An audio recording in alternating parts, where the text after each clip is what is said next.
சந்திர கிரகணத்தையொட்டி சென்னையில் நிலவு வண்ணமயமாக காட்சியளித்தது.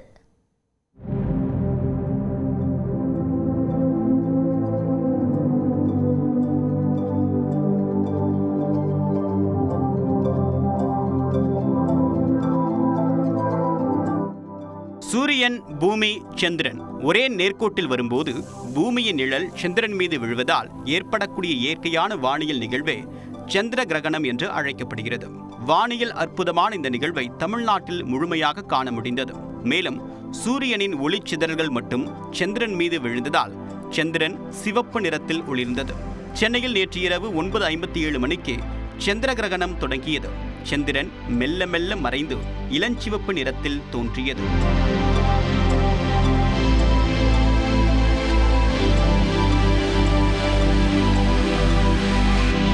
இதனை வெறும் கண்களால் பார்க்க முடியும் என்று விஞ்ஞானிகள் கூறியதை அடுத்து சென்னையில் 10 இடங்களில் சிவப்பு நிலவை காண சிறப்பு ஏற்பாடு செய்யப்பட்டிருந்தது. குறிப்பாக சென்னை கோட்டூர்புரத்தில் உள்ள பிர்லா கோளரங்கத்தில் தொலைநோக்கி மூலமாக சிவப்பு நிலவை பார்க்க வயது வித்தியாசமின்றி ஏராளமானோர் ஆர்வத்துடன் கண்டு களித்தனர். நான் டெலஸ்கோப்ல பார்த்த பிளட் மூனை பார்த்தேன்.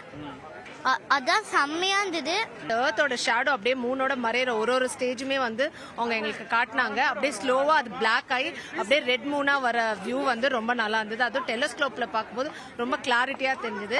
இதே போன்று கன்னியாகுமரி மாவட்டம் நாகர்கோவிலில் சந்திர கிரகணத்தை காண தமிழ்நாடு அறிவியல் இயக்கம் சார்பில் சிறப்பு ஏற்பாடு செய்யப்பட்டிருந்தது. இதில் ஏராளமான பள்ளி மற்றும் கல்லூரி மாணவர்கள் தொலைநோக்கி மூலமாக சிவப்பு நிலவை கண்டு ரசித்தனர்.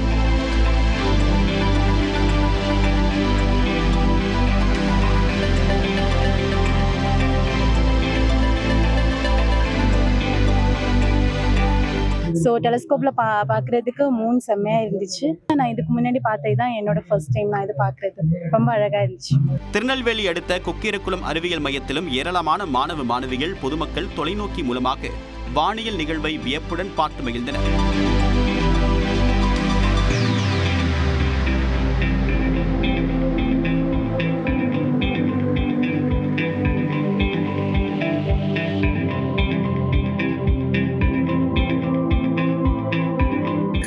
நாங்கள் இன்னைக்கு லூனார் எக்லிப்ஸ் பார்த்தோம்.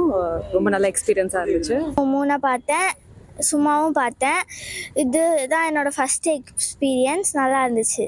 இதே போன்று திருச்சி, கோவை என தமிழ்நாட்டின் பெரும்பாலான நகரங்களிலும் வியக்க வைக்கக்கூடிய இந்த சந்திர கிரகண நிகழ்வை மக்கள் பேரார்வத்துடன் பார்த்து ரசித்தனர். ராணிப்பேட்டை, தஞ்சை, சிவகங்கை, மதுரை உள்ளிட்ட பல மாவட்டங்களில் நேற்று கனமழை பெய்தது. இன்று தேனி, திண்டுக்கல் உள்ளிட்ட 4 மாவட்டங்களில் கனமழை பெய்யும் என வானிலை ஆய்வு மையம் கணித்துள்ளது. ராணிப்பேட்டை, ஆற்காடு, பணப்பாக்கம், நெமிலி, வாலாஜாப்பேட்டை, காவேரிப்பாக்கம், ஷோலிங்கர், அரக்கோணம் உள்ளிட்ட இடங்களில் சூறைக்காற்றுடன் கனமழை பெய்தது.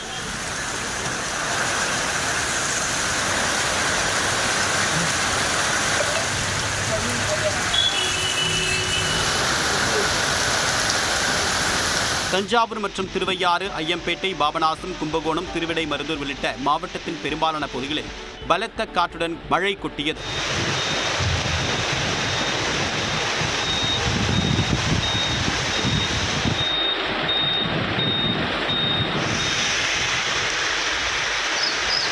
கடலூர் மாவட்டம் சிதம்பரம் சுற்றுவட்டார பகுதிகளிலும், மயிலாடுதுறை மாவட்டம் சீர்காழி சுற்றுவட்டார பகுதிகளிலும் திடீர் என இடி, மின்னலுடன் கூடிய மழை பெய்ததால் மக்கள் மகிழ்ச்சி அடைந்தனர்.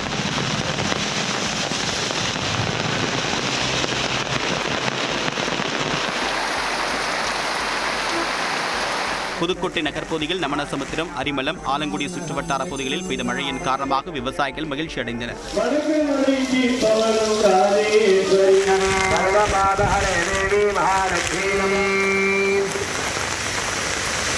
சிவகங்கை மாவட்டம் திருப்பூர், சிங்கம்புணரி, நெற்குப்பை சுற்றுவட்டார பகுதிகளில் பகலில் வெயில் வாட்டிய நிலையில் இரவில் மழை கொட்டி தீர்த்ததால் வெப்பம் தணிந்தது.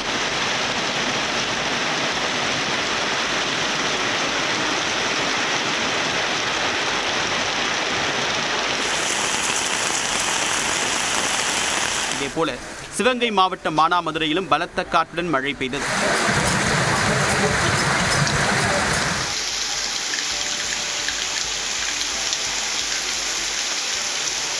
விருதுநகர் மாவட்டம் அருப்புக்கோட்டை மற்றும் அதன் சுற்றுவட்டார பகுதியிலான பாளையம்பட்டி, சுக்கிலநத்தம், வாழ்வாங்கி, பந்தல்குடி உள்ளிட்ட இடங்களில் கனமழை வெளுத்து வாங்கியது. இதனால் பல இடங்களில் மின்சாரம் துண்டிக்கப்பட்டது.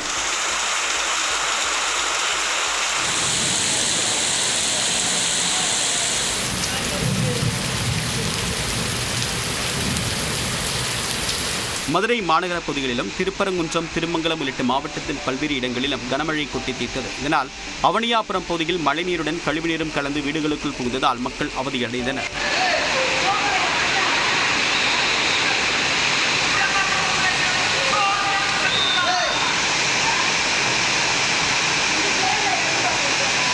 கொடைக்கானலில் மிதமான மழை பெய்தது. மழையில் நனைந்தபடி சுற்றுலா பயணிகள் படகு சவாரி செய்து மகிழ்ந்தனர்.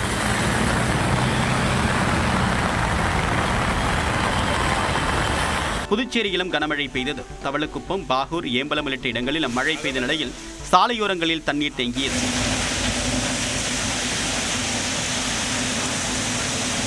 நிலையில் தேனி, திண்டுக்கல், மதுரை மற்றும் சிவகங்கை மாவட்டங்களில் இன்றும் நாளையும் கனமழைக்கு வாய்ப்பு இருப்பதாக வானிலை ஆய்வு மையம் தெரிவித்துள்ளது. தமிழ்நாடு மற்றும் புதுச்சேரியில் வரக்கூடிய 13ஆம் தேதி வரை மிதமான மழை நீடிக்கும் என்றும், சென்னை மற்றும் புறநகர் பகுதிகளில் மிதமான மழை பெய்யக்கூடும் என்றும் வானிலை மையம் கணித்துள்ளது. இந்நிலையில் கடலூரில் இரவு முழுவதும் இடி மின்னலுடன் கனமழை பெய்தது. நெல்லிக்குப்பம், ஆலப்பாக்கம், குள்ளஞ்சாவடி, குறிஞ்சிப்பாடி, வடலூர், நெய்வேலி, விருத்தாச்சலம் உள்ளிட்ட இடங்களில் கனமழை வெளுத்து வாங்கியது. இதனால் தாழ்வான பகுதிகளில் மழைநீர் தேங்கியது. கடலூர் நகர் பகுதியில் முன்னெச்சரிக்கை நடவடிக்கையாக மின்சாரம் துண்டிக்கப்பட்டது.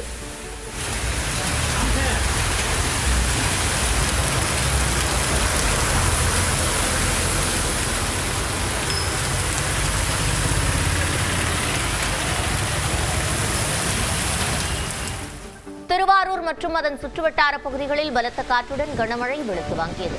முத்துப்பேட்டை, ஆலங்காடு, உதயமார்த்தாண்டபுரம், தில்லைவிளாகம் உள்ளிட்ட பகுதிகளில் கனமழை கொட்டி தீர்த்தது. தற்போது குறுவை சாகுபடி பணியில் விவசாயிகள் ஈடுபட்டுள்ள நிலையில் கனமழையால் மகிழ்ச்சியடைந்தனர்.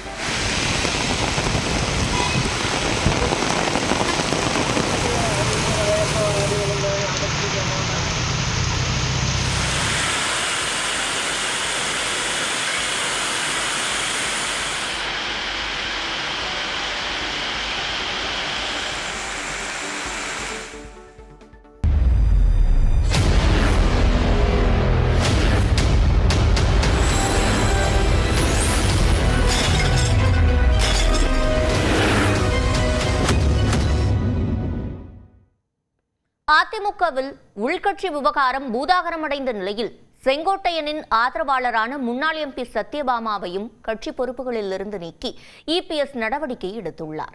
கட்சியை முடக்க நினைப்பவர்களை தவிடுபொடியாக்குவோம் என்றும் சூளுரைத்துள்ளார்.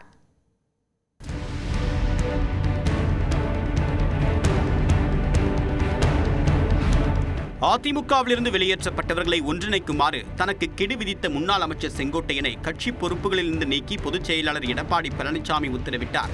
அதே நேரம் கட்சி பொறுப்புகளிலிருந்து தன்னை நீக்கியது மகிழ்ச்சியே என்று செங்கோட்டையன் கூறினார். எனினும் இதை எதிர்பார்க்காத அவர் கட்சி தன்னிடம் விளக்கம் கேட்காமலேயே நடவடிக்கை எடுத்ததாக தெரிவித்தார். செங்கோட்டையனை கட்சி பொறுப்பிலிருந்து நீக்கியதற்கு எதிர்ப்பு தெரிவித்து அவருடைய ஆதரவாளர்கள் பலர் தாங்களாக முன்வந்து கட்சி பதவிகளை ராஜினாமா செய்தனர். ஈரோடு மாவட்டம் கோபிச்செட்டிப்பாளையத்தில் உள்ள அதிமுக அலுவலகத்தில் முன்னாள் எம்பி சத்யபாமாவிடம் செங்கோட்டையனின் 500க்கும் மேற்பட்ட ஆதரவாளர்கள் ராஜினாமா கடிதத்தை கொடுத்தனர்.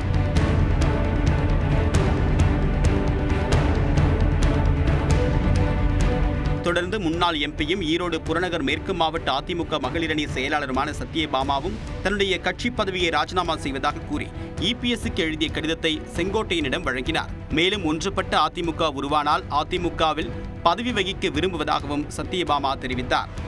கழகம் நல்லா இருக்க வேணும் அப்படிங்கிறது தான் எல்லாத்தோட நோக்கம். அப்ப அதுக்காக ஒரு சில நடவடிக்கை வந்தாலும் அதை நாம் தாண்டி இந்த கழகம் நன்றாக இருக்க வேண்டும் என்ற நோக்கத்தோடு, எந்த நோக்கத்தோடு நாங்கள் ராஜினாமா செய்தோமோ கட்டாயம் அந்த நோக்கம் நிறைவேறும். இதையடுத்து அதிமுக தலைமை செயற்குழு உறுப்பினர் உள்ளிட்ட பொறுப்புகளில் இருந்து சத்யபாமா விடுவிக்கப்படுவதாக இபிஎஸ் அதிரடியாக அறிவித்தார். செங்கோட்டையனுக்கு ஆதரவாக மயிலாடுதுறை, திருப்பத்தூர், மதுரை, ராமநாதபுரம் உள்ளிட்ட தென் மாவட்டங்களில் சுவரொட்டிகள் ஒட்டப்பட்டன. செங்கோட்டையன் என்று தெரிவித்தார். தமிழகம் முழுவதும், குறிப்பாக ஈரோடு மாவட்டத்தில் கூடுதலாகவும் தமிழகம் முழுவதும் வந்து கொண்டிருக்கிறார்கள். அவர்களுக்கு என்னுடைய நன்றியை நான் தெரிவித்துக் கொள்கிறேன். அதே நேரம் அதிமுக ஒன்றிணைய வேண்டும் என்று விரும்புவோர் எடப்பாடி பழனிசாமியை பொதுச் செயலாளராகவும் முதலமைச்சராகவும் ஏற்க வேண்டும் என்று அந்த கட்சியின் அமைப்பு செயலாளர் தளவாய் சுந்தரம் தெரிவித்தார். பொதுச் செயலாளருக்கு காலக்கெடு கொடுக்கறதுக்கு இவருக்கெல்லாம் ரைட்டு கிடையாது. முதல்ல ஒரு அமைப்பு செயலாளர் அப்படி ஆளாளா காலக்கெடு கொடுத்தா என்னத்துக்கு இந்த கட்சி இருக்கு? ஒற்றுமையா இருக்க பத்தி பிரச்சனையே கிடையாது. எடப்பாடி பொதுச் செயலாளர், எடப்பாடி முதலமைச்சர் சொல்லினா ஒற்றுமை கண்டிப்பா 100% வரும். இதனிடையே திண்டுக்கல் மாவட்டம் ஒட்டன்சத்திரத்தில் பிரச்சாரம் செய்த இபிஎஸ் கட்சியை சிலர் முடக்க நினைப்பதாக குற்றம் சாட்டினார். இந்த கட்சியை எவ்வளவோ பேர் முடக்க பாக்குறாங்க, அத்தனையும் உங்கள் துணையோடு தாவடுபடி ஆக்கிட்டு இருக்கிறோம். செங்கோட்டையன் உள்ளிட்ட அதிருப்தியாளர்களுக்கு இபிஎஸ் சூசகமாக விடுத்த எச்சரிக்கையாகவே இது கருதப்படக்கூடிய நிலையில் அதிமுகவில் தான் தொண்டனும் தலைவனாக முடியும் என்று எடப்பாடி பழனிசாமி தெரிவித்தார். இனி சில முக்கிய செய்திகளை ஒரு நிமிட தொகுப்புகளாக பார்க்கலாம். ஆசிரியர் தேர்வு வாரியம் நடத்த உள்ள டெட் தேர்வுக்கு விண்ணப்பிக்கும் அவகாசம் இன்றுடன் நிறைவடைகிறது. கடந்த மாதம் 11ஆம் தேதி நடப்பாண்டு டெட் தேர்வுக்கான அறிவிப்பை ஆசிரியர் தேர்வு வாரியம் வெளியிட்டது. இதற்கு விண்ணப்பிக்கும் அவகாசம் இன்றுடன் நிறைவடைய உள்ள நிலையில் தேர்வெழுத விரும்பும் இடைநிலை ஆசிரியர்கள் மற்றும் பிஎட் முடித்த பட்டதாரி ஆசிரியர்கள் அதிகாரப்பூர்வ இணையதளம் வாயிலாக மாலை 5 மணிக்குள் விண்ணப்பிக்க வேண்டும். டெட் தேர்வு கட்டாயம் என உச்சநீதிமன்றம் தீர்ப்பளித்துள்ளதால் விண்ணப்பிக்கும் அவகாசம் நீட்டிக்கப்படுமா என்ற எதிர்பார்ப்பும் எழுந்துள்ளது. நவம்பர் 15 மற்றும் 16ஆம் தேதிகளில் டெட் தேர்வு நடைபெற உள்ளது குறிப்பிடத்தக்கது. உங்களுடன் ஸ்டாலின் முகாமில் விண்ணப்பித்தவர்களுக்கு மகளிர் உரிமை தொகை கிடைக்கும் என துணை முதலமைச்சர் உதயநிதி ஸ்டாலின் தெரிவித்தார். சென்னை திருவேற்காட்டில் திமுக நிர்வாகியின் இல்ல திருமண விழாவில் துணை முதலமைச்சர் உதயநிதி ஸ்டாலின், திமுக பொருளாளர் TR பாலு, அமைச்சர்கள் தாமோ அன்பரசன் மற்றும் ஆவடி நாசர் உள்ளிட்டோர் கலந்து கொண்டனர். இந்த நிகழ்ச்சியில் பேசிய துணை முதலமைச்சர் உதயநிதி ஸ்டாலின், தமிழ்நாட்டில் 1,20,00,000 பெண்களுக்கு மகளிர் உரிமை தொகை வழங்கப்படுவதாகவும் இந்த எண்ணிக்கை மேலும் அதிகரிக்கும் என்றும் கூறினார்.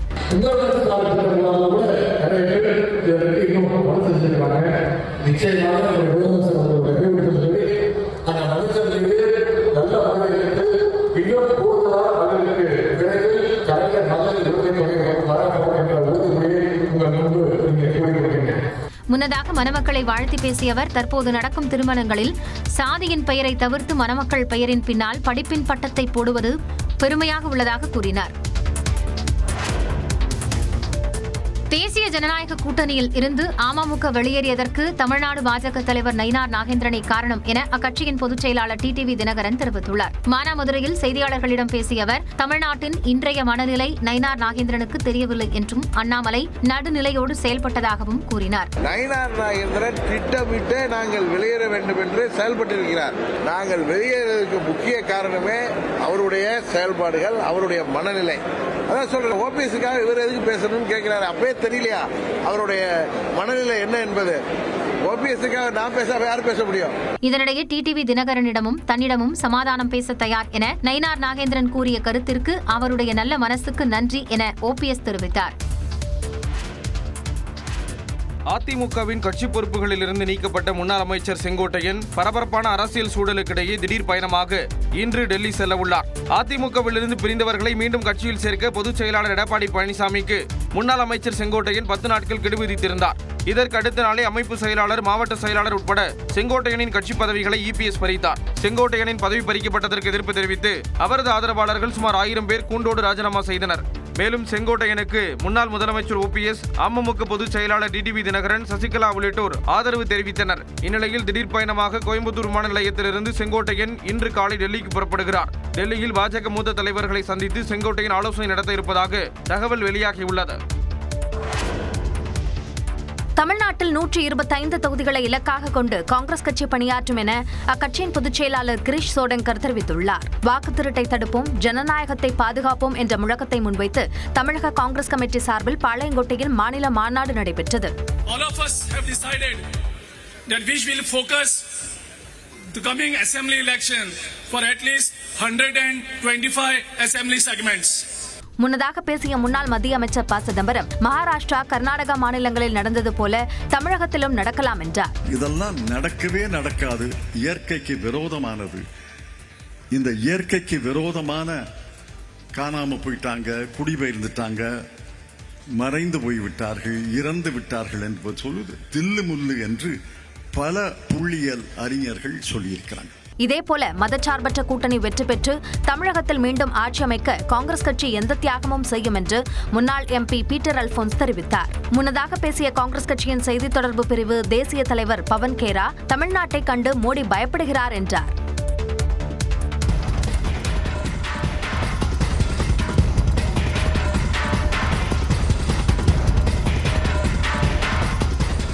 கன்னியாகுமரி அருகே 4ற்கும் மேற்பட்டோரை வெறிநாய்கள் விரட்டி விரட்டி கடித்த கோர காட்சிகள்தான் இவை. கன்னியாகுமரி மாவட்டம் புதுக்கோட்டை அருகே சுந்தர் என்பவருக்கு சொந்தமான கடையில் புகுந்த வெறிநாய்கள் அங்கிருந்த பெண் மற்றும் சிறுவனை விரட்டியது.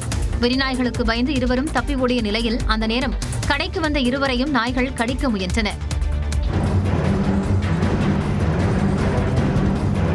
நாய்கள் விரட்டியதில் முதியவர் பரிதாபமாக கீழே விழுந்தார். வெறிநாய்களின் அச்சுறுத்தலை சமாளிக்க அரசு நடவடிக்கை எடுக்க வேண்டும் என பொதுமக்கள் கோரிக்கை விடுத்துள்ளனர். ஜிஎஸ்டி குறைக்கப்பட்ட நிலையில் ஹுண்டாய் நிறுவனத்தின் கார்கள் விலை 60,000 முதல் 2,40,000 ரூபாய் வரை குறைக்கப்பட்டுள்ளன. 4 படிநிலைகளாக இருந்து ஜிஎஸ்டி வரி விகிதம் 2ஆக குறைக்கப்பட்டுள்ளது. மேலும் 1500 சிசி மற்றும் 4 மீட்டர் நீளத்திற்கு குறைவான கார்களின் ஜிஎஸ்டி 28% 18% குறைக்கப்பட்டுள்ளது. செப்டம்பர் 22ஆம் தேதி முதல் இந்த வரி குறைப்பு அமலுக்கு வரும் நிலையில் வரி குறைப்பின் பலன்களை அப்படியே நுகர்வோருக்கு வழங்கவிருப்பதாக ஹுண்டாய் நிறுவனம் தெரிவித்துள்ளது. அதன்படி வெர்னா விலை 60,640 ரூபாய் குறைகிறது. கிரெட்டா 72,000 ரூபாயும், i20 98,000 ரூபாயும் குறைகிறது. வென்யூ விலை 1,23,000 ரூபாயும், டக்சன் விலை 2,40,000 ரூபாயும் குறைய உள்ளது. ஜிஎஸ்டி வரி குறைப்பால் இந்தியாவில் தனிநபர்கள் கார் வாங்கும் திறன் அதிகரிக்கும் என்று ஹுண்டாய் இந்தியா மேலாண் இயக்குநர் ஹுன்சோன் கிம் தெரிவித்துள்ளார்.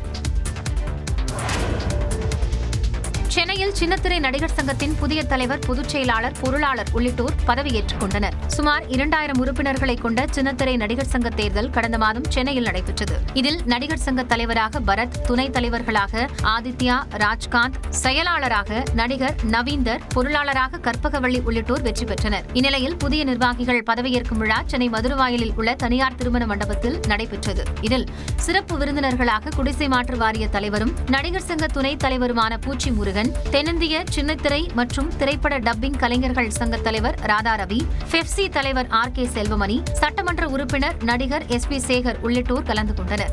இதையடுத்து புதிதாக தேர்வான நிர்வாகிகளுக்கு சிறப்பு விருந்தினர்கள் பதவி பிரமாணம் செய்து வைத்தனர். பின்னர் தலைவர், பொதுச் செயலாளர், பொருளாளர் ஆகியோர் உறுதிமொழி ஏற்றனர்.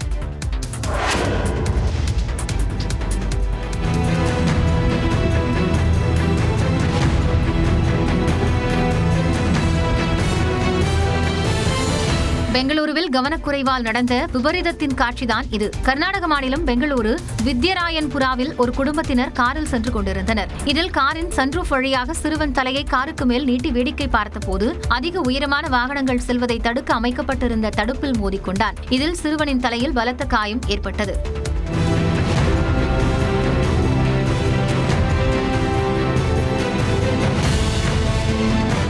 அண்மை காலமாக காரின் சன்ரூஃப் வழியாக வேடிக்கை பார்த்தபடி சிறுவர்கள் பயணிப்பது அதிகரித்து வருகிறது. போதிய பிடிமானம் இல்லாமல் காரின் நடுவே நிற்கும் போது இதுபோன்ற விபத்துகளில் சிக்கும் நிலை ஏற்படுகிறது. பெரும்பாலும் சிறுவர்களே சன்ரூஃப் வழியாக வேடிக்கை பார்த்தபடி பயணிக்கும் நிலையில் பெற்றோர் அதனை கட்டுப்படுத்துவது அவசியம்.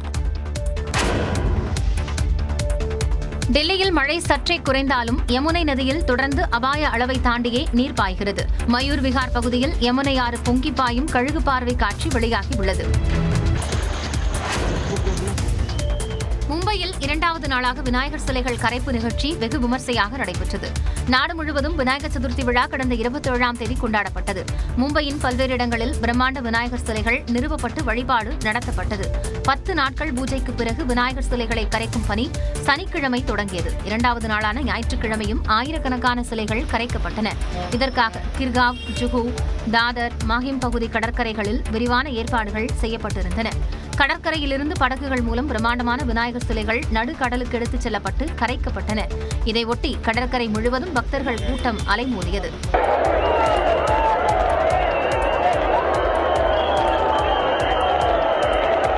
மும்பையின் பிரசித்தி பெற்ற லால்பாக் ராஜ விநாயகர் சிலையும் ஊர்வலமாக எடுத்துச் சென்று கரைக்கப்பட்டது. இதில் ரிலையன்ஸ் நிறுவனத்தின் செயல் இயக்குநர் அனந்த் அம்பானி கலந்து கொண்டார். உக்ரைன் மீது ரஷ்யா நடத்திய ட்ரோன் தாக்குதல் காரணமாக குடியிருப்புகளும் அரசு கட்டடமும் சேதமடைந்தன. ரஷ்யா உக்ரைன் போர் 3 ஆண்டுகளை கடந்து நீடிக்கும் நிலையில் உக்ரைன் மீது ரஷ்யா 800 ட்ரோன்கள் மூலம் தாக்குதல் நடத்தியது.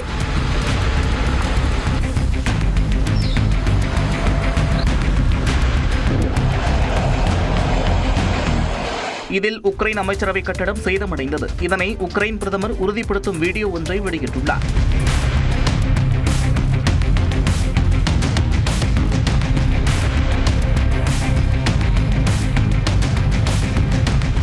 இதேபோல குடியிருப்பு பகுதிகளிலும் நடத்தப்பட்ட தாக்குதலில் 3 உயிரிழந்தனர்.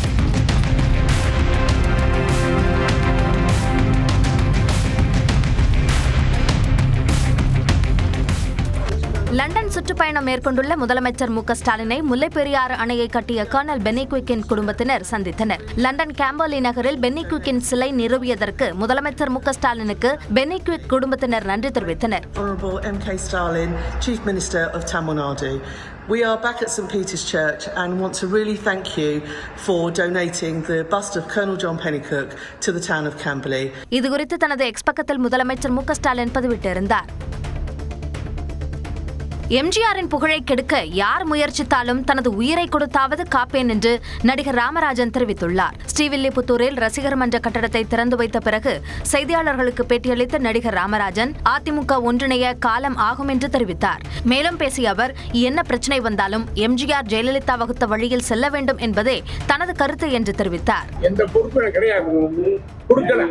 என்ன சொல்ல முடியும்? நீங்க எம்பி வந்திருக்கீங்க, எம்பி வந்திருக்கேன், நீங்க கேட்கறீங்க அவங்க வரணும்ல போது 98 எம்பி நான் நிக்கிறேன், கட்சியில் இருக்கேன், அவ்வளவுதான். விஜயின் அரசியல் வருகைக்கு மக்கள் தீர்ப்பளிப்பார்கள் என்றும் பதிலளித்தார். தனது தாயார் பிரேமலதா விஜயகாந்த் தான் உண்மையான ஜான்சி ராணி என தேமுதிக இளைஞரணி செயலாளர் விஜய் பிரபாகரன் கூறியுள்ளார். மதுரை எல்லிஸ் நகர் பகுதியில் தேமுதிக நிர்வாகியின் இல்ல திருமண விழா நடைபெற்றது. இதில் கலந்து கொண்டு பேசிய தேமுதிக இளைஞரணி செயலாளர் விஜய் பிரபாகரன், எதிர்வரும் சட்டமன்ற தேர்தலில் தேமுதிக எந்த கூட்டணியில் சேர்கிறதோ அந்த கூட்டணிதான் வெற்றி பெறும் என்று கூறினார். தஞ்சாவூர் மாவட்டம் கும்பகோணம் அருகே சாலையில் நடந்து சென்ற சிறுமியை திருநாய்கள் துரத்தி கடிக்கும் என்ற சம்பவம் அதிர்ச்சியை ஏற்படுத்தியது. ஸ்ரீநகர் காலனி குடியிருப்பு பகுதியில் டியூஷனுக்கு நடந்து சென்ற 4 வயது சிறுமியை திருநாய்கள் விரட்டி கடிக்கும் என்றன. நாய்கள் கடிக்க பாய்வதைக் கண்ட சிறுமி அலறி அடித்துக் கொண்டு தன்னுடைய வீட்டின் உள்ளே சென்று கதவை மூடினார்.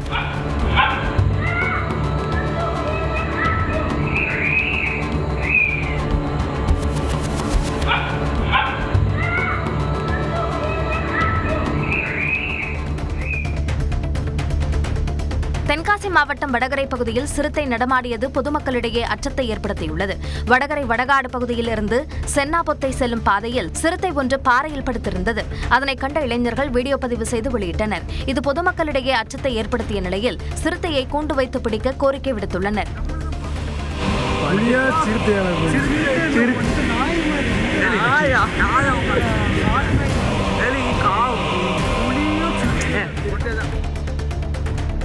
திருப்பத்தூர் மாவட்டம் மேல் சாணாங்குப்பம் ஊராட்சி ஒன்றிய தொடக்கப்பள்ளியில் 5ஆம் வகுப்பு மாணவிக்கு பாலியல் தொந்தரவு கொடுத்த தலைமை ஆசிரியர் கைது செய்யப்பட்டார். பள்ளிக்கு குடிபோதையில் வந்த தலைமை ஆசிரியர் பாரத் அம்பேத்கர் மாணவியை தன்னுடைய மடியில் அமர வைத்து பாலியல் சீண்டலில் ஈடுபட்டதாக கூறப்படுகிறது. புகாரின் பேரில் மாதனூர் வட்டார கல்வி அலுவலர்கள் விசாரணை நடத்திய போது குற்றச்சாட்டு தொடர்பான வீடியோ காட்சிகளை பொதுமக்கள் சமர்ப்பித்தனர்.